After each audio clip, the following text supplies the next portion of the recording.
आज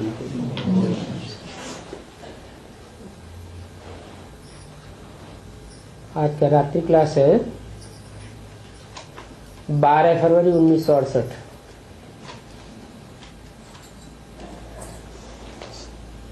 आगे नहीं समझते थे अकासुर बकासुर क्या होते हैं, नहीं समझते थे। भक्ति मार्ग में तो समझते थे अकासुर बकासुर राक्षस होते हैं।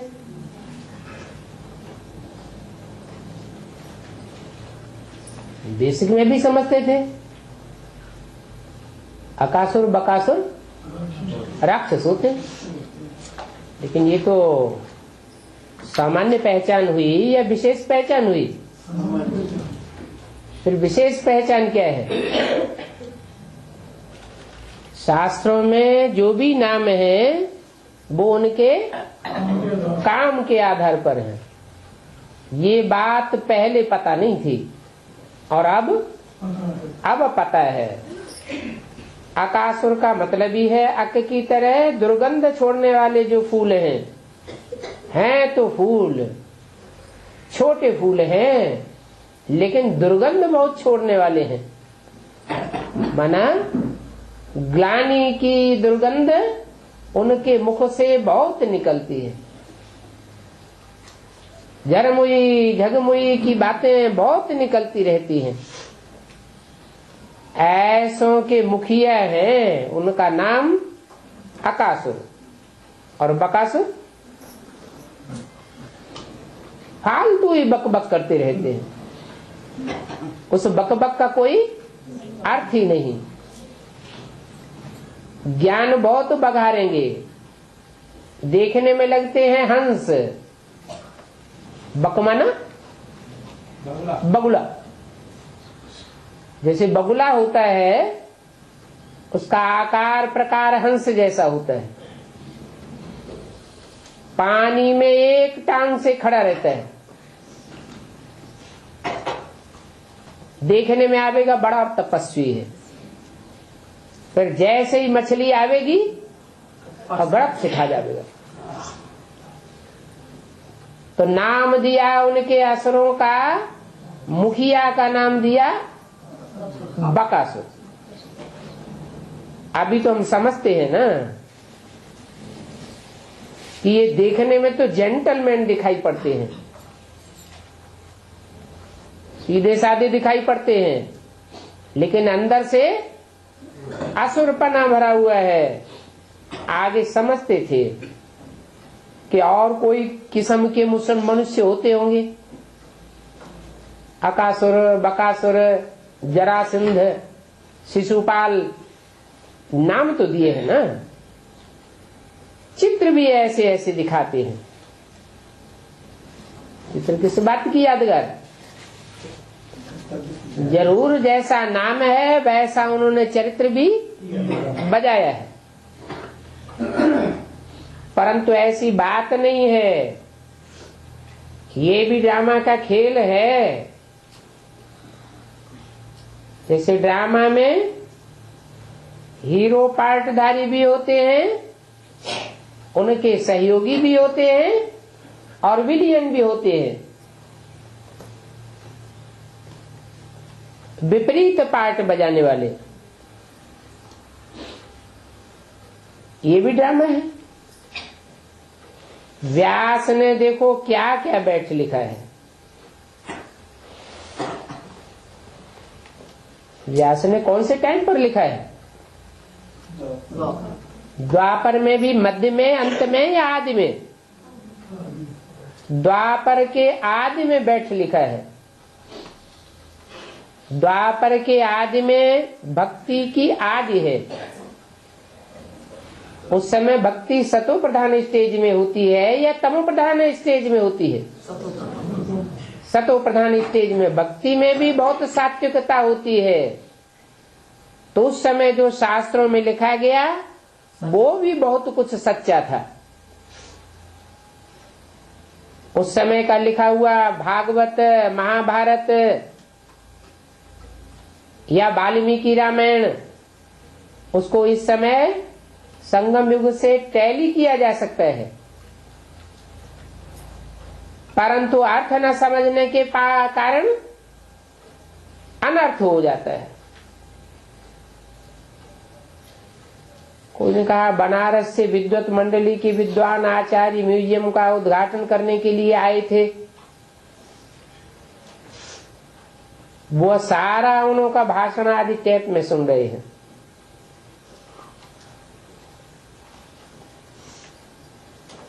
देखो, ये सिर्फ इतना ही समझते हैं भगवान को पाने के लिए। क्या समझते हैं कि न ब्रह्मा कुमार कुमारियों ने रास्ता अच्छा निकाला है, बस। जैसे भगवान प्राप्ति के लिए सत्संग आदि करते हैं, वेद शास्त्र आदि पढ़ते हैं, वैसे ये भी इन्होंने ये रास्ता निकाला है। ये भी भगवान को पाने का इनका एक रास्ता है। ये नहीं समझते हैं कि यहाँ स्वयं भगवान पढ़ाई कर नई दुनिया बनाए रहा है। ये कुछ भी नहीं समझा है। सिर्फ अच्छा काम करते हैं, इनमें पवित्रता है, भगवान से मिलाते हैं, रास्ता बताते हैं। इतने सत्संग आदि होते हैं, भगवान के लिए प्राप्ति के लिए करते हैं, वेद शास्त्र आदि पढ़ते हैं।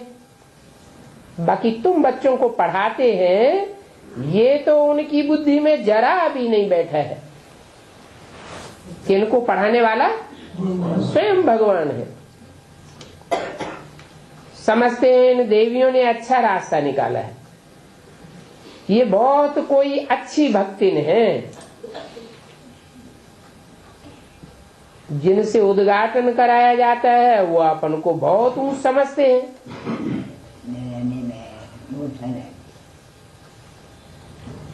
बाबूजी ने भी इन पंडितों आदि की पूंछ पकड़ी है।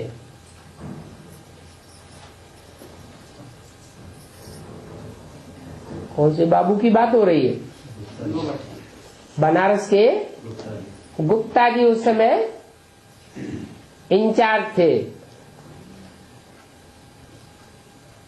बाकी उनकी बुद्धि में कुछ बैठा थोड़ा ही है,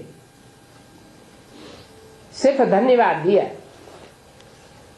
जैसे औरों को बुलाते हैं, भाषण करते हैं, परंतु ये तो कोई नई बात नहीं है। भाषण करते रहते हैं, बुलाया जाता है। सेठ को ये तो पता नहीं है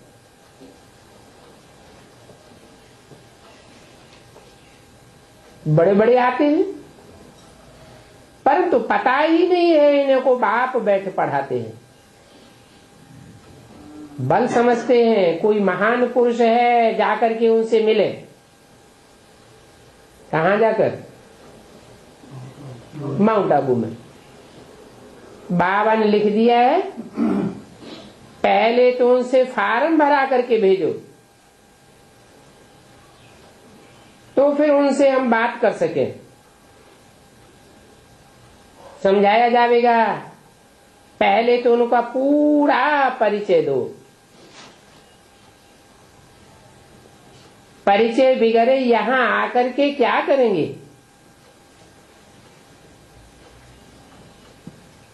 बाप को तो जानते ही नहीं है, तो उनको जमा कहां करेंगे? भक्त ही तो है। आगे चल करके कुछ समझे तो प्रजा में आ सकते हैं।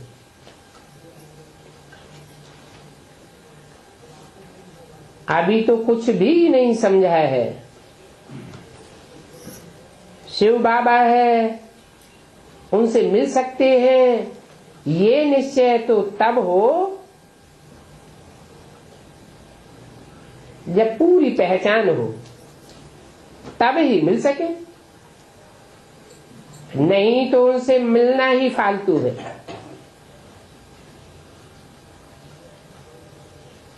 क्या कहा? बाबा से किसको मिलाना है? जिसकी बुद्धि में बाप का पूरा परिचय बैठा हुआ हो। और कौन से बाप का परिचय? जो आंखों से दिखाई देता है उस बाप का परिचय, या जो इन आंखों से दिखाई नहीं देता है, सिर्फ बुद्धि की तीसरी आंख से समझा जा सकता है।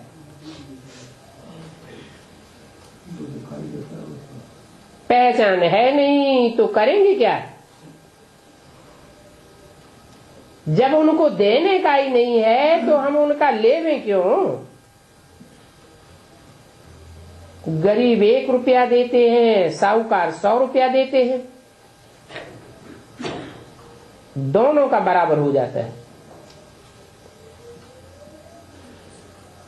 वो साहूकार लोग कभी याद की यात्रा में यथार्थ रह नहीं सकेंगे।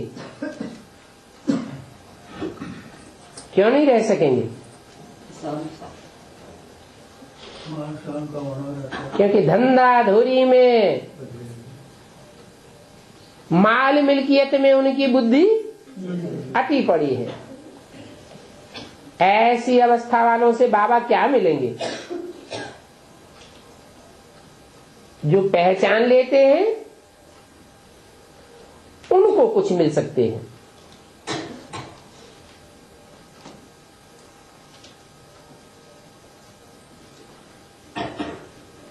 आत्माभिमानी बनाना है,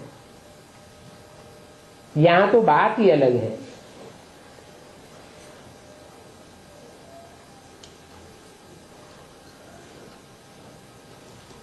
पहले पहले सतो प्रधान दुनिया थी, अभी तमो प्रधान दुनिया है। फिर सतो प्रधान दुनिया कैसे बने जो मुक्ति धाम में जा सके?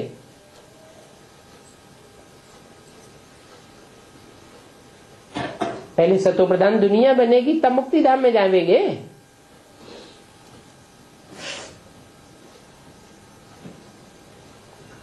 या पहले मुक्ति धाम में जाएंगे तब इस दुनिया में सतो प्रधान दुनिया बनेगी? पहले सतो प्रधान बने। क्यों? क्योंकि नियम है अंतमते सो गति। नरक में शरीर छोड़ेंगे तो कहां जन्म लेंगे? नरक में ही जन्म लेंगे। और स्वर्ग में शरीर छोड़ेंगे तो स्वर्ग में ही जन्म लेंगे। तो हर आत्मा को पहले अपना वाइब्रेशन वायुमंडल बनाना पड़े। ऐसा वायुमंडल हो जो ये अनुभूति हो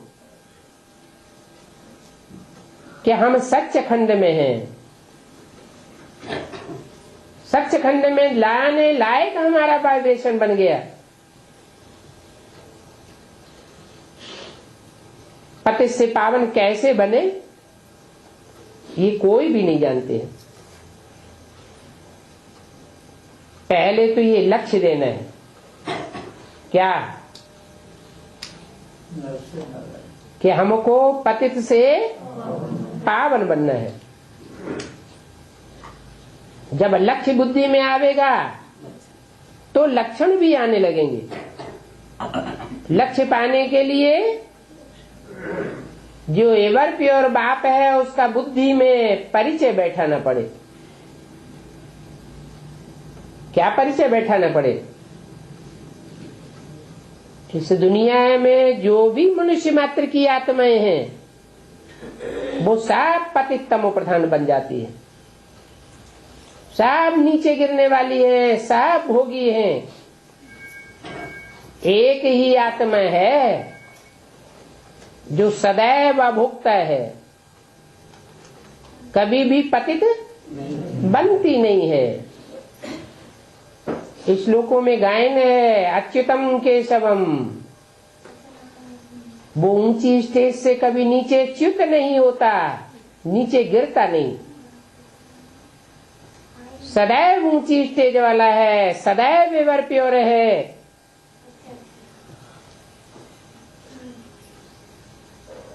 तो लक्ष्य देना है कि ऊंच से ऊंच बाप के संग के रंग से ही दुनिया ऊंच बन सकती है, सतयुग बन सकती है।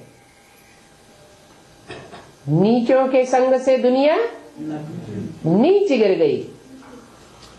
अब ऊंच उठना है तो ऊंच से ऊंच बाप को पहचानना है। पति से पावन बनने में प्रेरणा की बात नहीं है। क्या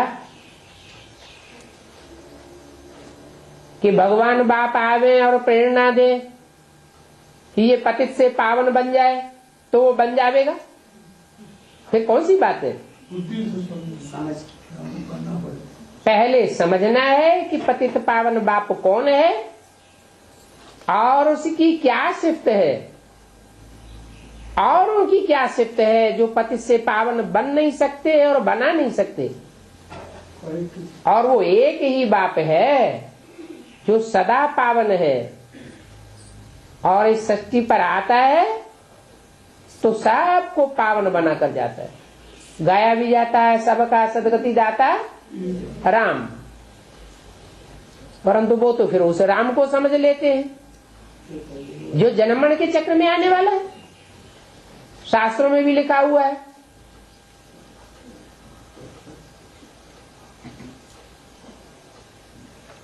राम वो है जो सदैव रमण कराने वाला है। सत्य चित्त आनंद कहा जाता है, आनंददायी है, कभी भी दुख देने वाला नहीं है। तो प्रेरणा से पतितों को पावन नहीं बनाते हैं। आते हैं तो क्या करते हैं?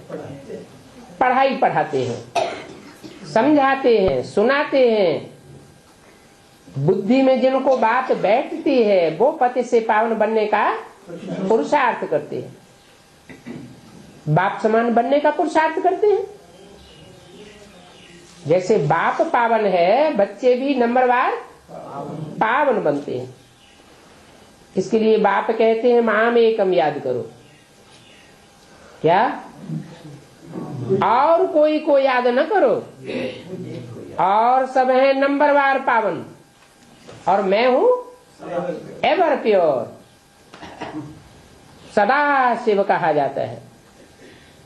सदा माना कोई ऐसा क्षण नहीं आता, कोई सेकंड ऐसा नहीं आता कि उसके संग के रंग से कोई पतित बने।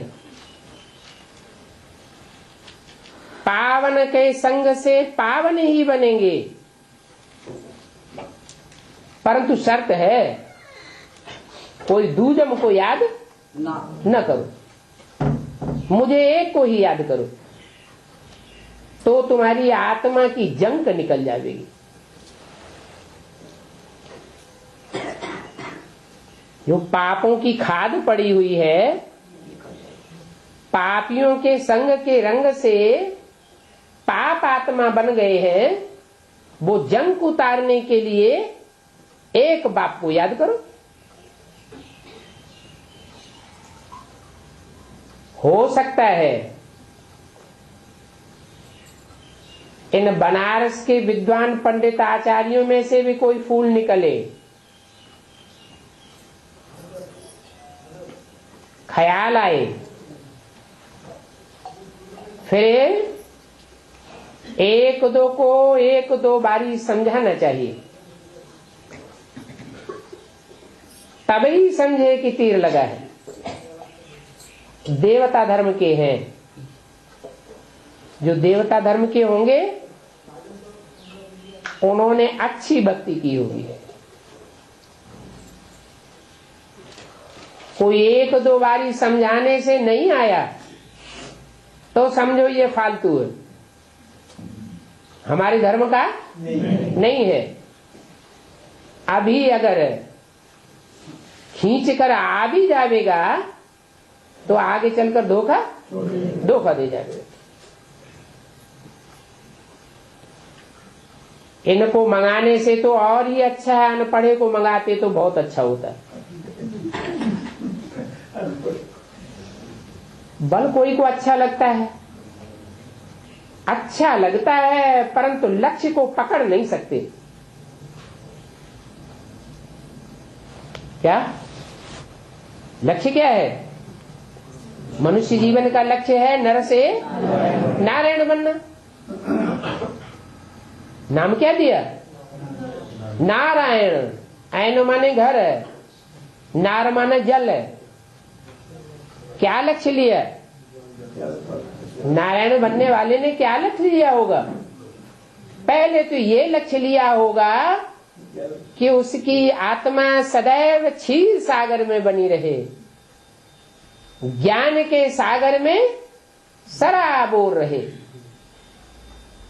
कोई क्षण ऐसा न जाए, चाहे जागृत हो चाहे स्वप्न हो, सदैव मन बुद्धि के अंदर ज्ञान जल ही भरा रहे, टपकता रहे।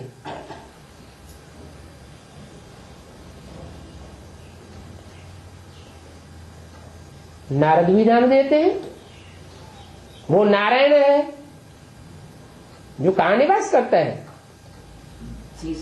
ऐसे घर में निवास करता है जहां जल ही जल है।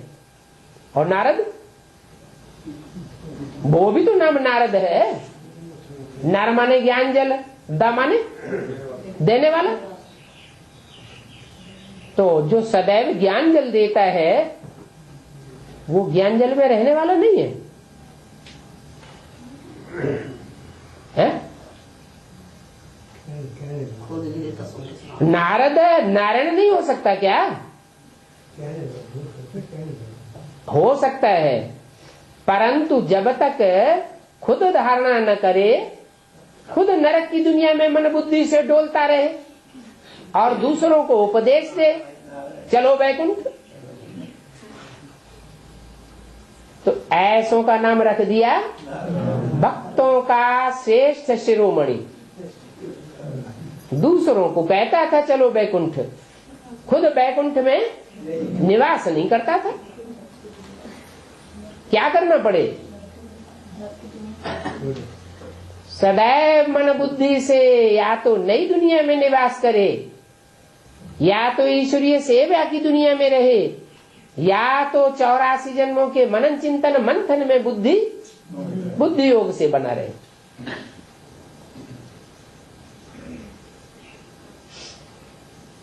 बाबा ने लिखा था, विद्युत मंडली वालों को पकड़ने की कोशिश करो।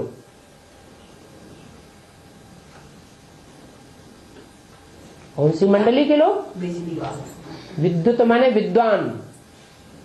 जो विद्वान मंडली, विद्वानों की मंडली बनाई गई है, उनको पकड़ने की कोशिश करो। परंतु वह समय अभी आया नहीं है। मैं समझता हूं कोई एक भी आवेंगे जरूर। कहां से? विद्युत मंडली से। फिर भी समझते हैं कि इन्होंने भगवान से मिलने की अच्छी युक्ति निकाली है। बाबा कहेंगे ना कहने से तो फिर भी ठीक है,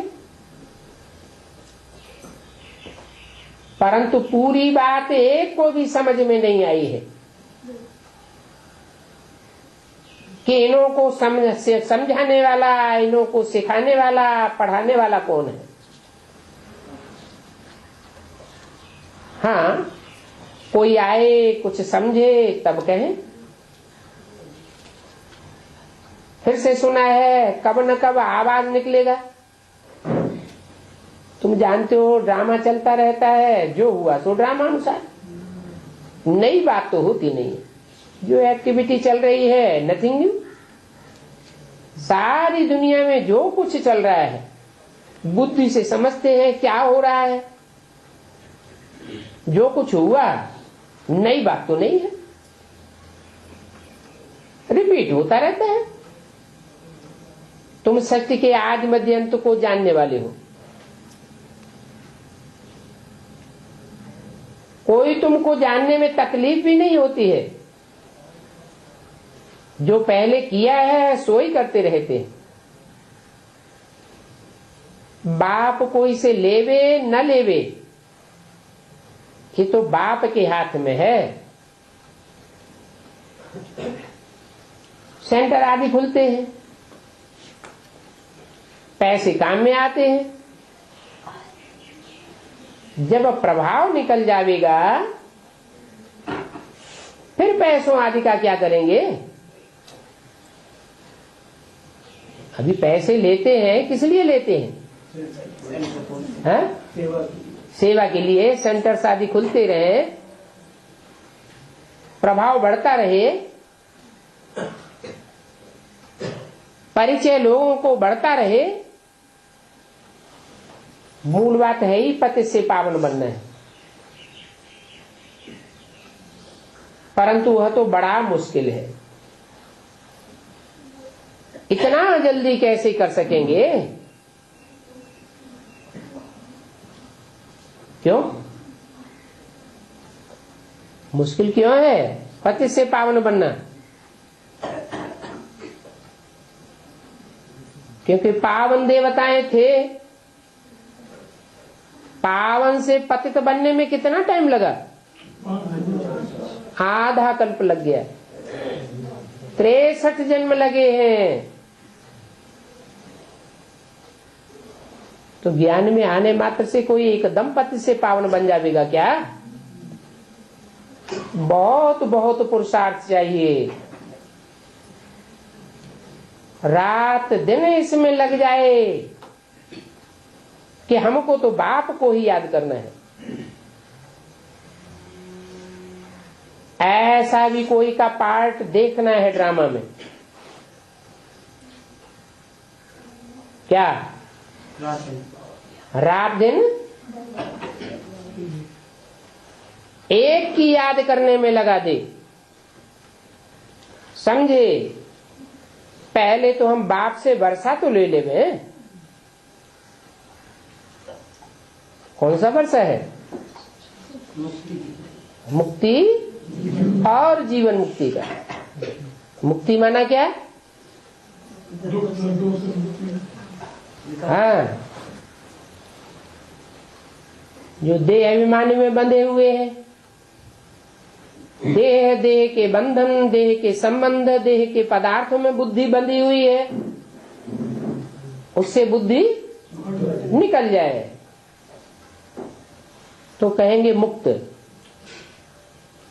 फिर इतना ही पूर्ण बात नहीं है। उसके बाद जैसे किसी को बुखार आता है, सारा शरीर टूट रहा है, दर्द से बेचैन है, तो बुखार उतर जाए तो कहेंगे बुखार से क्या हो गई? मुक्ति हो गई। और जब बुखार उतर जाता है तब क्या इच्छा होती है? कुछ खाने को मिले।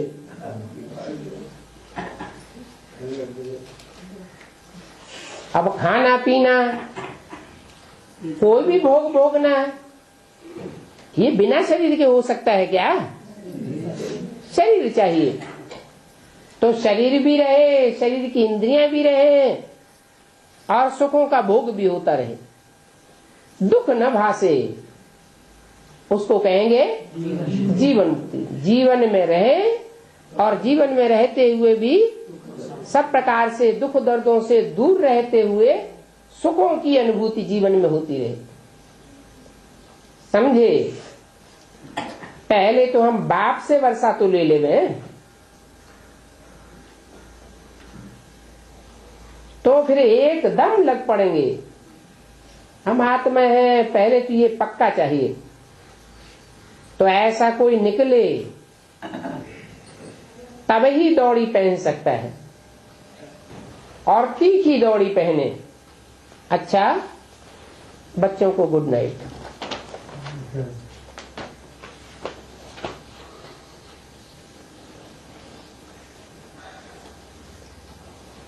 अगला प्रातः क्लास है 13 फरवरी सन 1968। बाप बैठ बच्चों को समझाते हैं।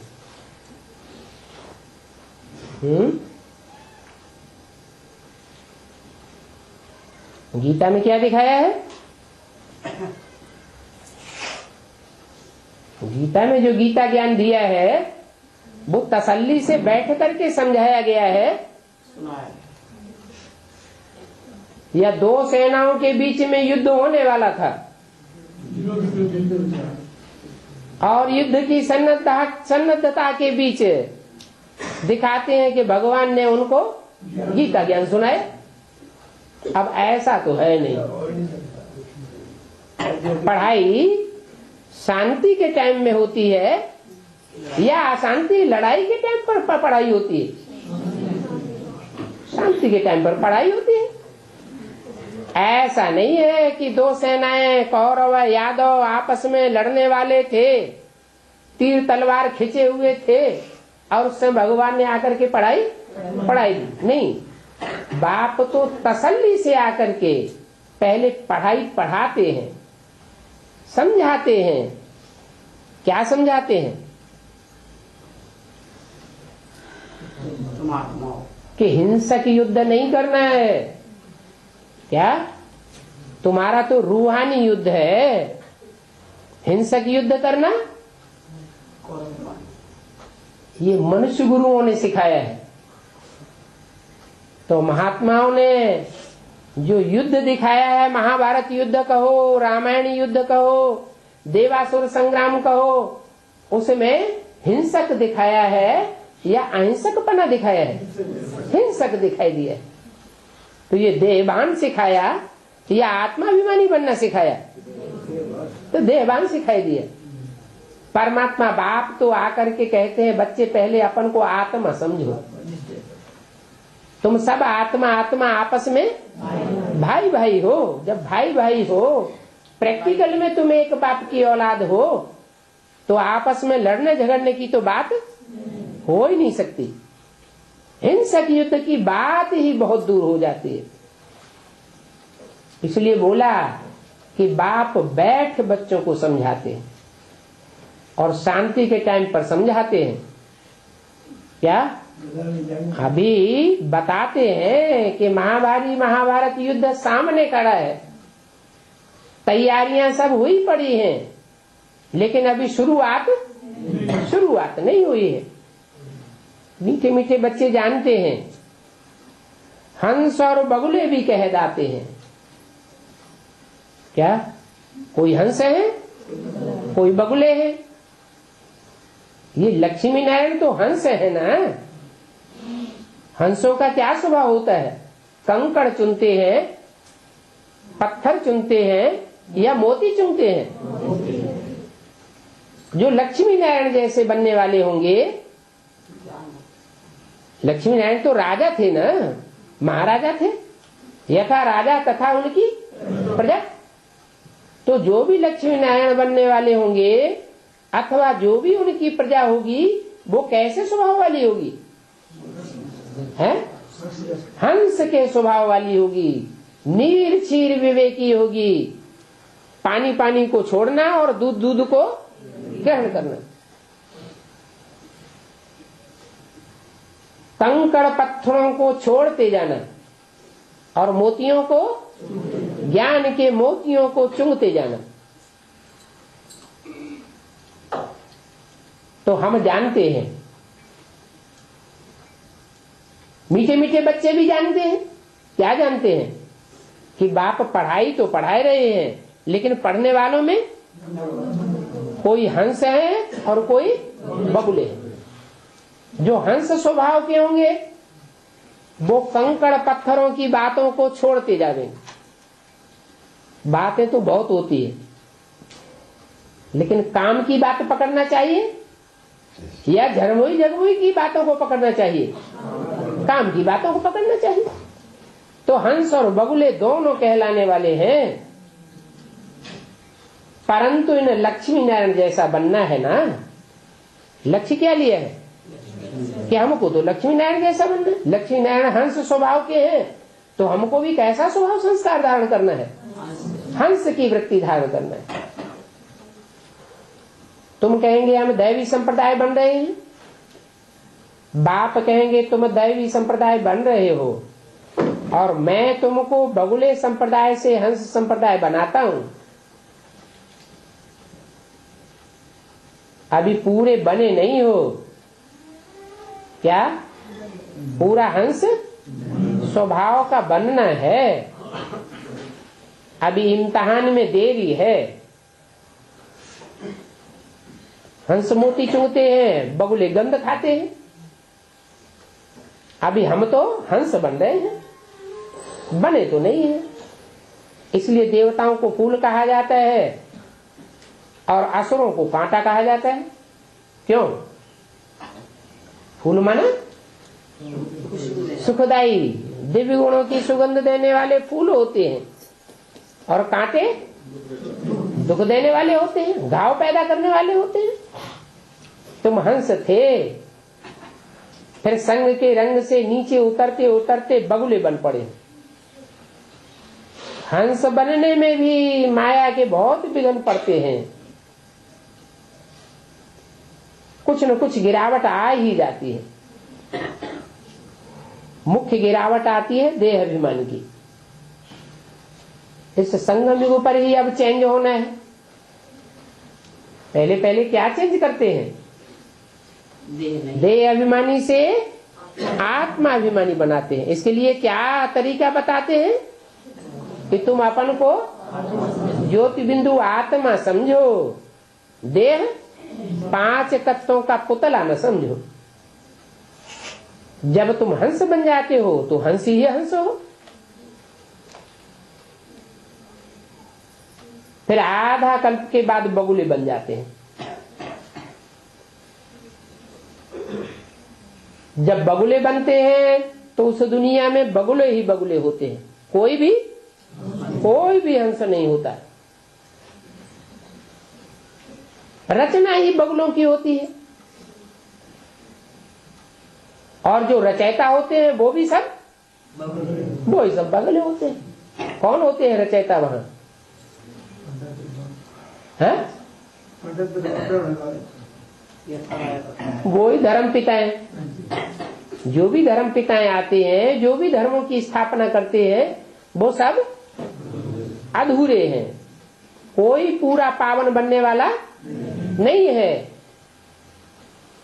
तो रचना ही बगुलों की हो जाती है। विकार से पैदा होते हैं ना। क्या कार माने बेकार?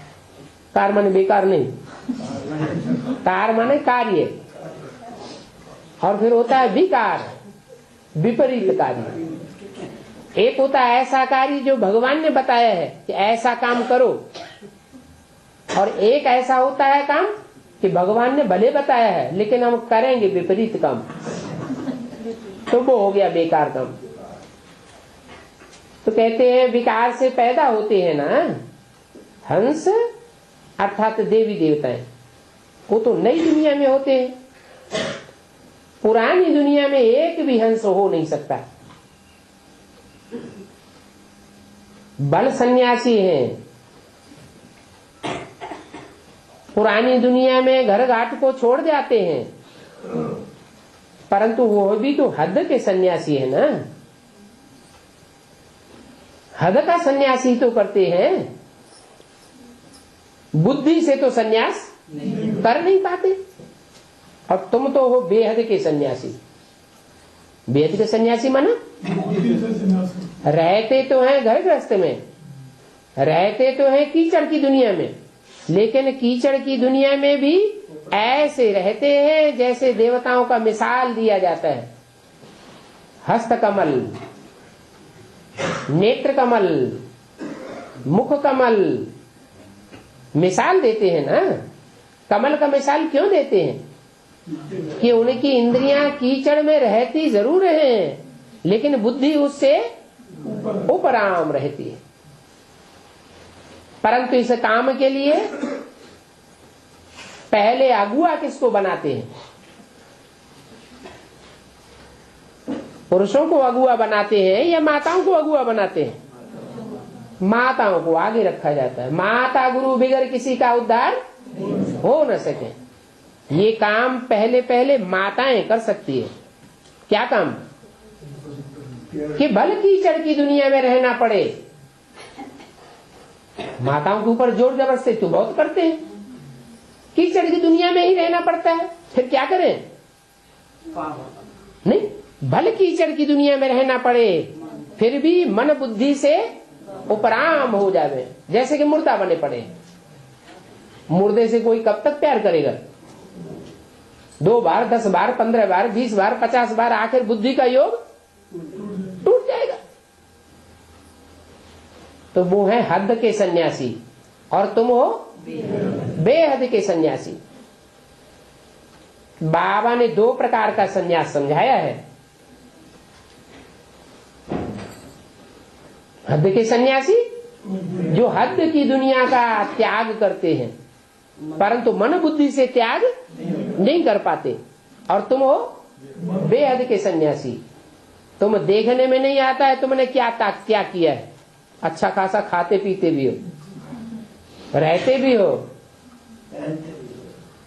सब कुछ वही है, परंतु मन बुद्धि तुम्हारी उपराम हो जाती है। इन देवताओं को सर्वगुण संपन्न, 16 कला संपूर्ण, संपूर्ण अहिंसक, मर्यादा पुरुषोत्तम कहा जाता है ना। और कोई धर्म वाला तो ऐसा नहीं बनता है, चाहे उनका मुखिया ही क्यों न हो।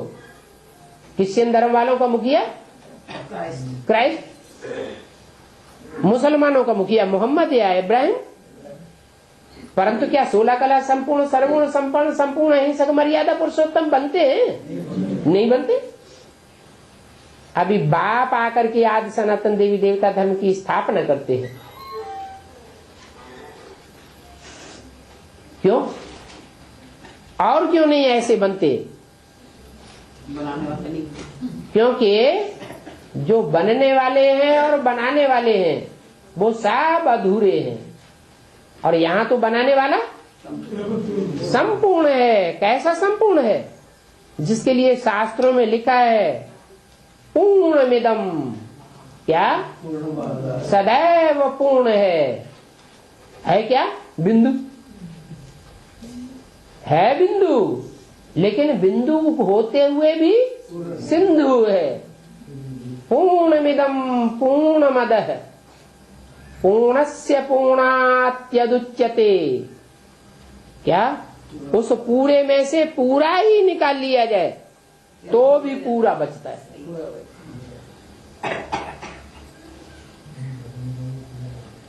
पूरे में से पूरा निकाल लिया जाए तो भी पूरा बचता है। माना वो ज्ञान का सागर है, स्वयं ज्ञान का सागर है, और जो भी उसके अंदर ज्ञान है वो आकर हम बच्चों को दे देता है। फिर क्या शून्य रह जाता है? फिर भी वो पूर्ण का पूर्ण ही रहता है। और जिसको दे देता है उसकी भी ये शिफ्ट है कि वो जितना दूसरों को देगा उतना अपना भरपूर होता जाएगा।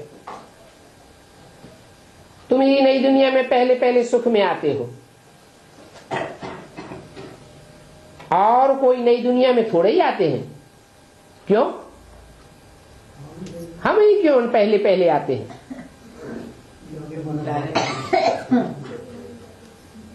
क्योंकि हमको बाप आकर के नई दुनिया के लिए नया ज्ञान सुनाते हैं, और इतना नया ज्ञान कोई सुनाता ही नहीं। अभी इन देवताओं का धर्म ही प्राय लोप है, प्राय लोप है। ये नहीं कहा 100% लोप हो गया। प्राय लोप का मतलब कुछ न कुछ है, यादगार शास्त्रों में, पुराने चित्रों में बची हुई है, पुरानी मूर्तियों में, अजंता एलोरा एलिफेंटा की गुफाओं में वो बातें कुछ न कुछ यादगार में देखने में आती है। और ये बातें भी अभी तुम सुनते हो क्या? जो और धर्मों में कन्वर्ट होने वाले हैं या और धर्म के जो पक्के हैं कभी कन्वर्ट होते ही नहीं दूसरे धर्मों में, या देवी देवता बनते ही नहीं, वो इन बातों को सुनते ही नहीं। तुम सुनते भी हो और फिर समझते भी हो। क्या पहले क्या होता है? पहले सुनना होता है, फिर समझना होता है। सुनने वालों की संख्या ज्यादा होती है या समझने वालों की संख्या ज्यादा होती है? सुनने वालों की संख्या बहुत होती है। फिर उनमें से कोई निकलते हैं जो बुद्धिमान बाप के बुद्धिमान बच्चे बनते हैं, और तो कोई समझ न सके। एक देशी, फलाना देशी, क्या क्या कहते रहते हैं। वो सभी है मनुष्य मत, बगलों की मत है। विकार से तो सभी पैदा होते हैं। सत्युग में विकार की बात ही नहीं होती, वहां सब है निर्विकारी। क्या इंद्रियों में कोई प्रकार की विकृति आती नहीं। वहां आंखें लाल पीली होंगी है? देवताओं की आंखें कभी लाल पीली दिखाते ही नहीं। चित्रों में, मंदिरों में मूर्तियां यादगार बनी हुई है। कोई भी इंद्रियों में कोई भी प्रकार का विकार पैदा होता ही नहीं। कोई इंद्रिय मारने वाली नहीं होती। हाथ कहीं वहां किसी को चोट पहचानेंगे क्या? नहीं। सत्युग में तो कोई प्रकार की विकार की बात ही नहीं। वहां देवताएं निर्विकारी होते हैं। निर्विकारी अर्थात पवित्र। जहां पवित्रता होगी वहां संपूर्ण प्रॉस्पेरिटी होगी। कोई भी प्रकार के दुख देने की बात ही पैदा नहीं हो सकती। वहां योग से ही सब कुछ होता है। कैसा योग?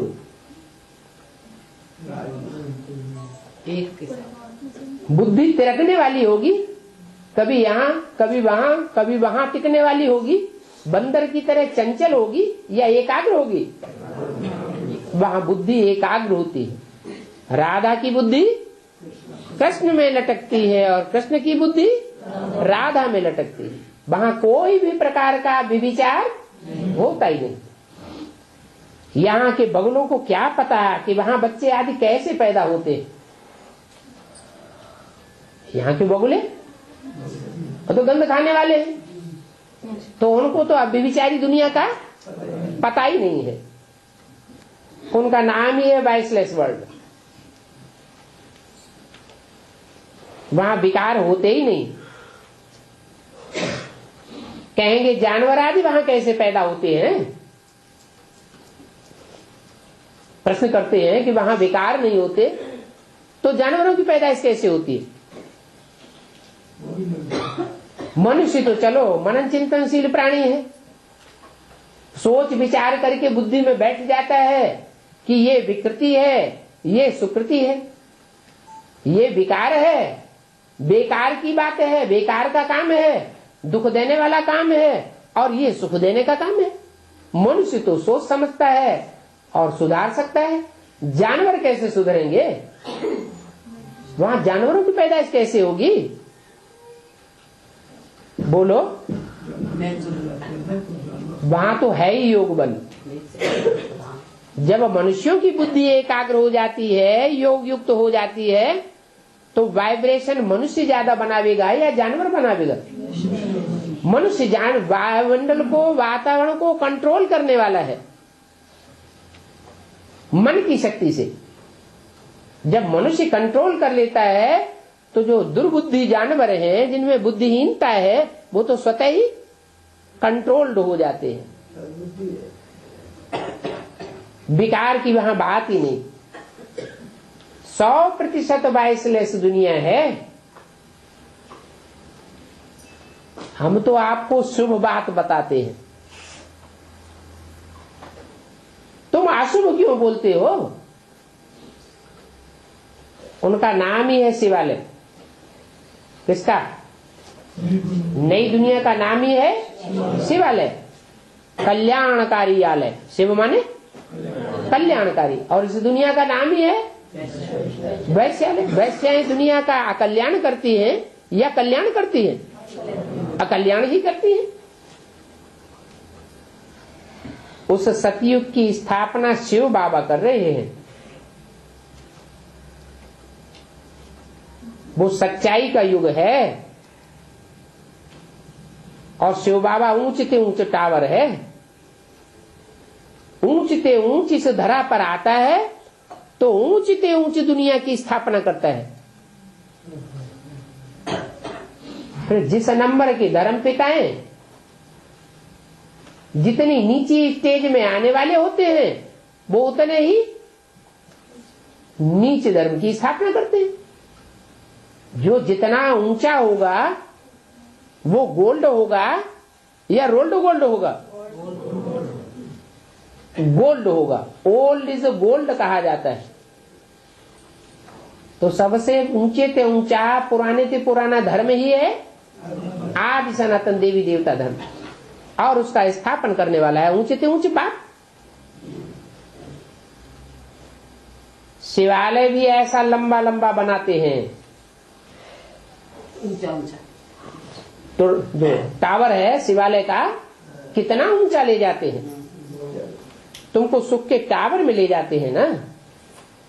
इसलिए बाबा में बहुत लव रहता है। भक्ति मार्ग में भी तो शिव बाबा के साथ लव रहता है ना। शिव के मंदिर में बहुत ही प्यार से जाते हैं, परंतु यह बात पत्थर बुद्धि कुछ समझते थोड़े ही है। अपन को पत्थर बुद्धि थोड़े समझते हैं।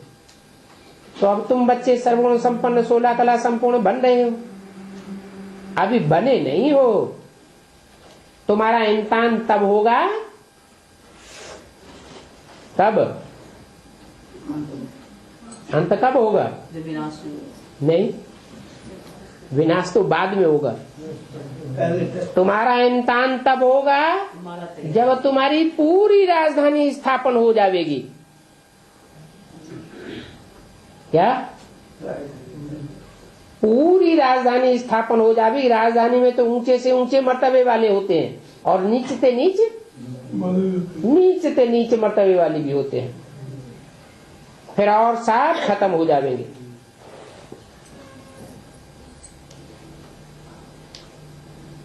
जो राजधानी में आ गए सो आ गए, और बाकी सब खलास हो जाएंगे। फिर नंबर बार थोड़े थोड़े आते जाएंगे।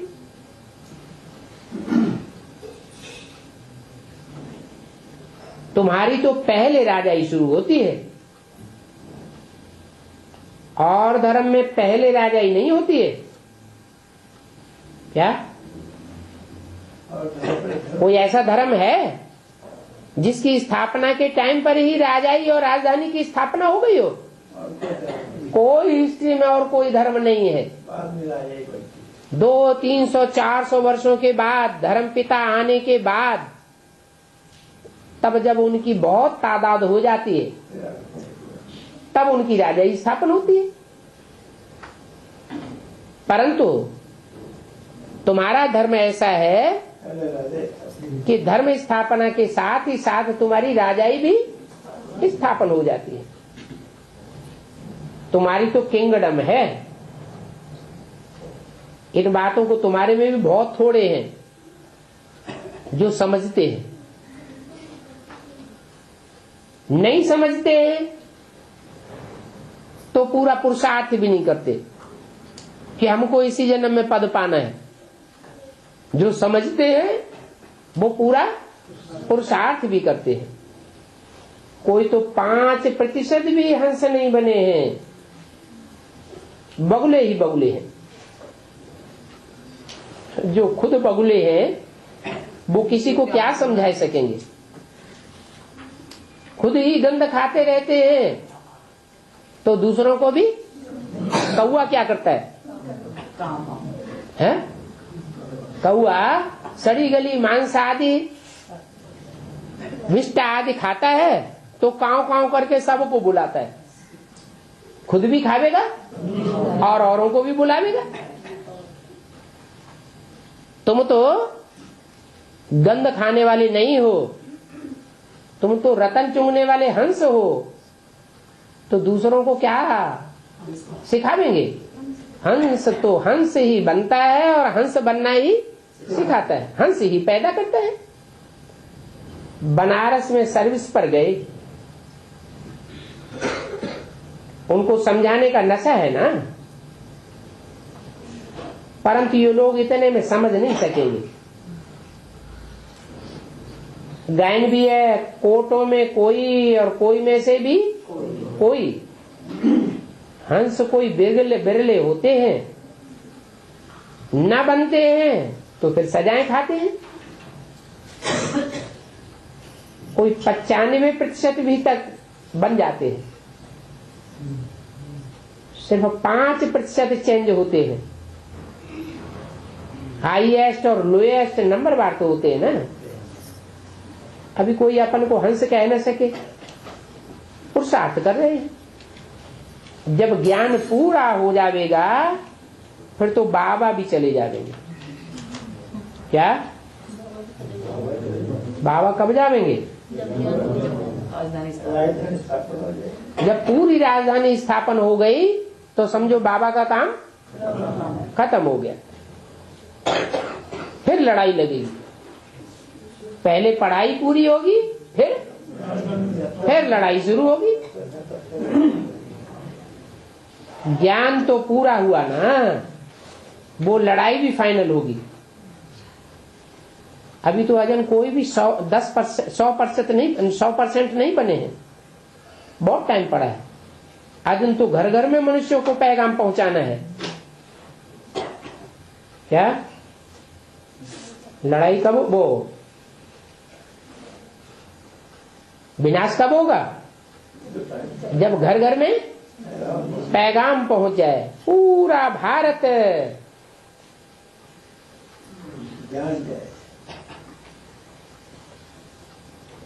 क्रांति का क्षेत्र हो जाएगा।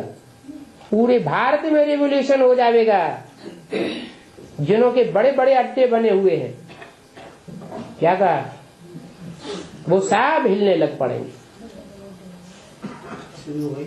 क्या कौन सी दुनिया की बात? ब्राह्मणों की दुनिया की में ही, जो आसुरी संप्रदाय में कन्वर्ट होने वाले हैं। हिंदू ही तो दूसरे धर्म में कन्वर्ट हुए हैं। जो कन्वर्ट हुए हैं वो ही आकर के फिर अभी नंबरवार संगम युग में ब्राह्मण बने। तो उनमें जो ऊंचे से ऊंचे ब्राह्मण हैं, वो ऊंचे से ऊंचे बाप से पूरी पढ़ाई पढ़ते हैं। बाकी जो पढ़ाई नहीं पढ़ते हैं वो फिर वो कन्वर्ट हो जाते हैं। तो बताया कि जिनों के बड़े बड़े अड्डे बने हुए हैं, उनके सब अड्डे हिलने लग पड़ेंगे। अभी सब नहीं हिल रहे हैं, अभी कोई कोई अड्डे हैं जो हिल रहे हैं। फिर देखो उनकी पाम एंड शो वाली भक्ति का तख्त हिलने लग पड़ेगा। अभी तो दुनिया में भक्तों का राज्य है ना, उस भक्ति पर तुम विजय पाते हो। अभी है प्रजा के ऊपर प्रजा का राज्य, फिर किसका राज्य होगा? फिर ये प्रजातंत्र राज्य बदल करके राजतंत्र हो जाएगा। बाप आकर के राजयोग सिखाकर राजतंत्र स्थापन करते हैं। ये राजाई की पढ़ाई और कोई पढ़ा ही नहीं सका दुनिया में। इतने बड़े बड़े छोटे छोटे राजाएं हुए हिस्ट्री में, इनको राजाई की पढ़ाई, कंट्रोलिंग की पावर किसने सिखाई? कोई बता ही नहीं सकता। ये तो संगम युग पर ही बाप आकर के हर आत्मा में कंट्रोलिंग पावर भरते हैं। फिर जो अच्छी पढ़ाई पढ़ते हैं वो राजा बनते हैं। पढ़ाई नहीं पढ़ते हैं तो कम पद पाई लेते हैं।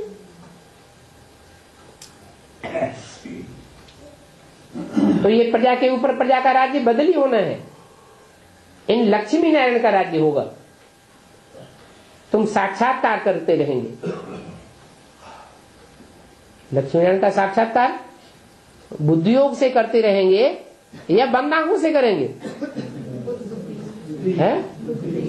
लक्ष्मी नारायण सामने होंगे या बंद आंखों में होंगे? तुम तो बुद्धियोग से साक्षात्कार करने वाले हो। शुरू में तुमको बहुत साक्षात्कार हुए थे, परंतु वो फाउंडेशन भक्ति का था या ज्ञान का फाउंडेशन था? उस समय था भक्ति का फाउंडेशन, और अब है बुद्धि से समझने का, ज्ञान का फाउंडेशन के लक्ष्मी नारायण और उनकी नंबरवार प्रजा। माला में नंबरवार पद किन का है?